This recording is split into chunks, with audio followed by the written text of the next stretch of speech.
కోమలి అయితే 10,000 ఎవరు తన ఫ్రెండ్కి అప్పిచ్చిందని ఆ డబ్బులు ఇవ్వనంటుంది మా అని చెప్పని చాలా టెన్షన్ పడుతూ తిరుగుతూ ఉంటే ఈ లోపల పార్వతి అయితే వచ్చి ఏంటి కోమలి అంటే ఇలా చేసింది నా ఫ్రెండు అంటే అందరూ అవనిలాగే మోసగాళ్ళు అయిపోయి ఉన్నారు అని చెప్పనంటే ఇంకా పార్వతికి అయితే కోపం వచ్చి మీరు పదే పదే అవని పేరు ఎందుకు అత్తయ్య ఎత్తుతారు అని చెప్పని అడుగుతుంది. అప్పుడు ఇంకా తన పేరు ఇంట్లో పలకూడదని చెప్పానంటే సరేలే అని చెప్పని అక్కడి నుంచి అయితే అందరూ వెళ్ళిపోతారు. ఈ లోపలైతే అవని అయితే రాజేంద్ర ప్రసాద్ ఫ్రెండ్ ఇంట్లో అయితే ఉంటుంది.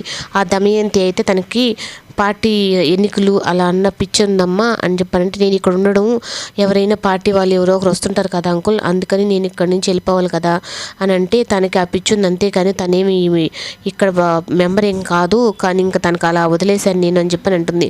ఇంకా ఆ ఇంట్లోనే ఉండడానికైతే అవని కూడా ఒప్పుకుంటుంది. ఇంకా నేను ఏదో ఒక జాబ్ చేసుకోవాలని చెప్పని జాబ్ సర్చింగ్ అయితే మొదలు పెడుతుంది.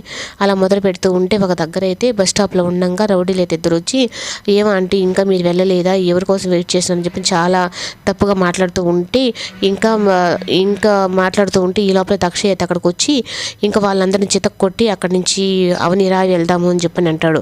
అప్పుడు ఇంకా అవని అయితే ఎక్కడికి మన ఇంటికి వెళ్దామా లేకపోతే ఇంకెక్కడికైనా అని చెప్పని అంటుంది. మన ఇంటికి వెళ్ళాలి అంటే నేను తప్పు నిరూపించుకున్న తర్వాత ఆ ఇంటికి వస్తాను అని చెప్పని అవని అయితే చెప్తుంది. అప్పుడు ఇలా ఉండి నువ్వు రోడ్ల మీద బాధపడుతుంటావా, అక్కడ ఆరాధ్య పరిస్థితి చూసావా అంటే అది మీరు తెచ్చుకో